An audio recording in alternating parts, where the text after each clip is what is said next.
Hello YouTube family, કેમ છો તમે બધા? મજામાં? આજે છે શિવરાત, તો બધાને હર હર મહાદેવ.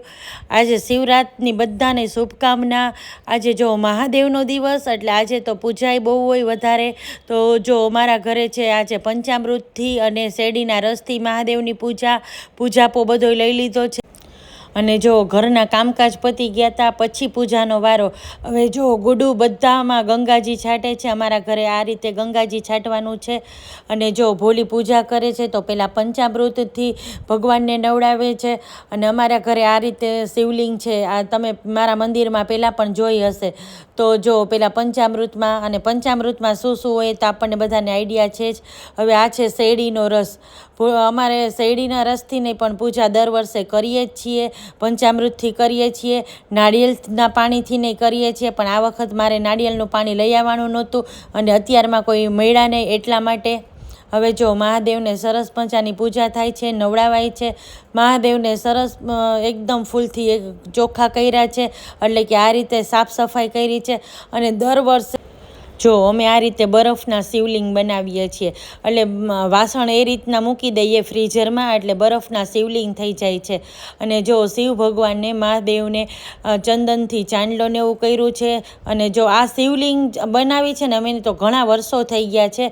તો જો બરફના શિવલિંગ કેવા છે તમે બધા જોઈ લ્યો. અને ધતુરો મહાદેવને ચડાવ્યો છે. ધતુરાનું ફૂલ જે કહેવાય એ, બીલીપત્ર, અને આપણે જે બીજી પૂજા કરીએ એ આરતી કરી છે. અને ભગવાનને પ્રસાદ પણ ધર્યો છે. જો આ રીતનો શણગાર હતો મહાદેવનો. મારે પણ મંદિરમાં દર્શન થઈ ગયા. અને આ જોવો ચાનો કપ. ચા વગરની તો મારી સવાર અધૂરી. જો હવે ચા પી લીધી, થોડીક વાર બેસી લીધું, ને પછી હું આવી ગઈ છું કિચનમાં. તો બટેટા બાફવા મૂકી દીધા હતા, તો એ થઈ ગયા છે. હવે સકરિયા બાફવા મૂકું છું. જો સ્ટેન્ડ મૂકું છું, પણ નીચે હું પાણી પણ નથી મૂકવાની. અને સ્ટેન્ડમાં જ સકરિયા બફાઈ જશે એકદમ સ્લો ફ્લેમ ઉપર.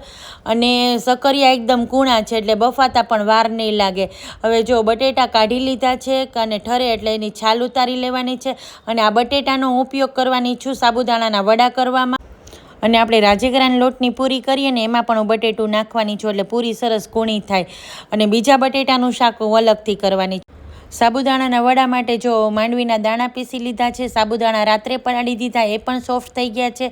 અને હવે જો કુકર ખોલી લીધું છે, તો સકરિયા પણ બફાઈ ગયા હતા, તો સકરિયા કાઢી લઉં છું. હવે એને ઠંડા કરવા મૂકું છું. તો બટેટા અને સકરિયા બે ઠંડા થાય છે. અને અહીંયા રાજગરાનો લોટ ચારી લઉં છું રાજગરાની પૂરી માટે.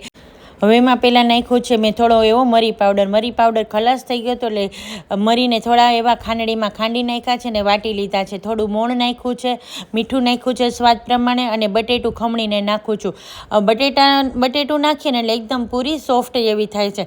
જો કે મારા ઘરમાં બધાને સોફ્ટ પૂરી ભાવે છે, ફૂલેલી. મને થોડી ક્રિસ્પી પૂરી ભાવે છે રાજગરાના લોટની. પણ હવે બધાને એ જ ભાવે છે, એટલે હું એવી જ બનાવું છું. કંઈ મને ક્રિસ્પી ભાવે એટલે એવી નથી બનાવતી. હવે જો પૂરીનો લોટ બાંધું છું. અને પૂરીનો લોટ બાંધીને થોડી વાર એને રેસ્ટ ઉપર મૂકીશ. પછી વઘારવું છે બટેટાનું શાક. તો જો બટેટા લઈ લીધા છે, અને બટેટાનું થોડું લચકા પડતું શાક બનાવવું છે, કારણ કે પૂરી હોય ને તો પૂરી સાથે ખાવા માટે. અને મારા સસરાની પૂરી ચોરીને ખાય એટલા માટે. હવે જો તેલ ગરમ થઈ ગયું હતું, તો એમાં જીરું નાખી દીધું છે, અને લીમડો અને સૂકું મરચું મૂકું છું, અને બટેટાનું શાક વઘારી નાખું છું. હવે આજે તો ફરાળ હોય એટલે આપણે જીરાથીને જ વઘારીએ.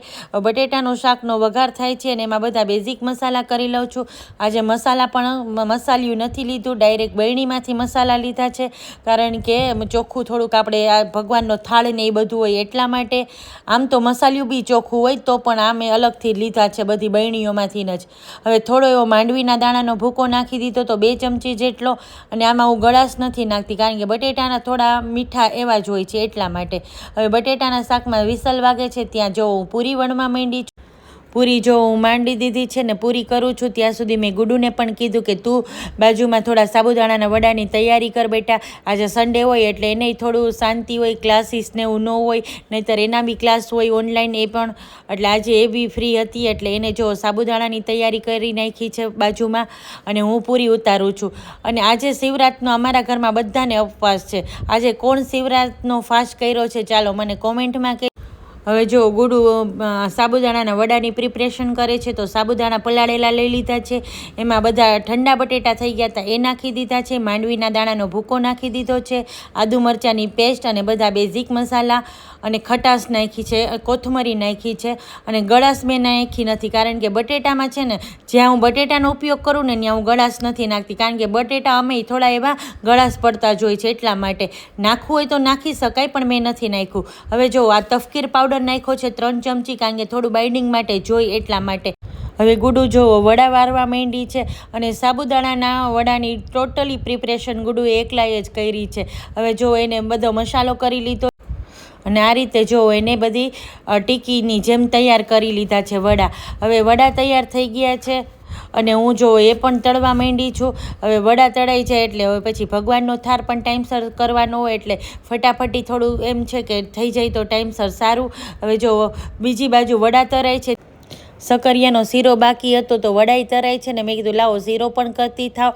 હવે જો પેનમાં ઘી લઈ લીધું છે, અને મેશ કરેલા સકરિયા નાખી દીધા છે. સકરિયાને જ્યાં સુધી સુગંધ આવે ત્યાં સુધી શેકી લેવાના છે, ઘીમાં જ આપણે સાતડીએ એ રીતે. તો જો આ સકરિયા પણ સતળાઈ ગયા છે સરસ મજાના. ડ્રાયફ્રૂટ ઉપરથી નાખી દીધું છે, અને જોઈતા પ્રમાણમાં દૂધ નાખી દેવાનું છે. દૂધને મેં બીજી બાજુ ગરમ મૂકી દીધું હતું, અને સકરિયા કૂણા હતા ને એટલે મેં એને ખમણા નથી, નહીંતર આપણે ખમણમાં પડે શું રેસા હોય ને એટલા માટે. હવે ગળાશમાં જોઈતી હતી એટલી મેં ખાંડ નાખી દીધી છે, અને સરસ શીરો હલાવી લીધો છે. સાઈડમાંથી થોડું એવું ઘી પણ છૂટું થવા માંડ્યું હતું, અને સરસ મજાનો આપણો સકરિયાનો શીરો તૈયાર છે. ઉપરથી મેં થોડું એવું કેસર નાખી દીધું, ઇલાયચી પાવડર નાખી દીધો છે, અને શીરો સરસ થઈ ગયો છે. અને શિવરાત હોય અને સકરિયાનો શીરો લગભગના ઘરે તો બને જ છે.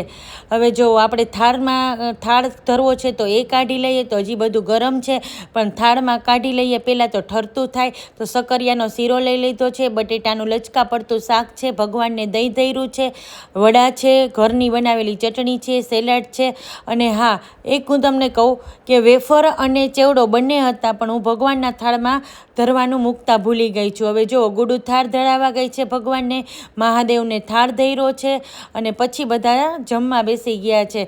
હવે પ્રસાદ ધર્યા પછી થાળ પણ નીચે લઈ લીધો હતો, અને આજે મારા હસબન્ડને પણ હું પ્રસાદ ધરું છું, એટલે કે એમને પણ શીરો બહુ જ ભાવતો હતો, એટલે એમને પણ મેં પ્રસાદ શીરો જ ધર્યો હતો. અને જો બધા જમે છે ને, આજનો મહાશિવરાત્રિનો દિવસ આવો હતો.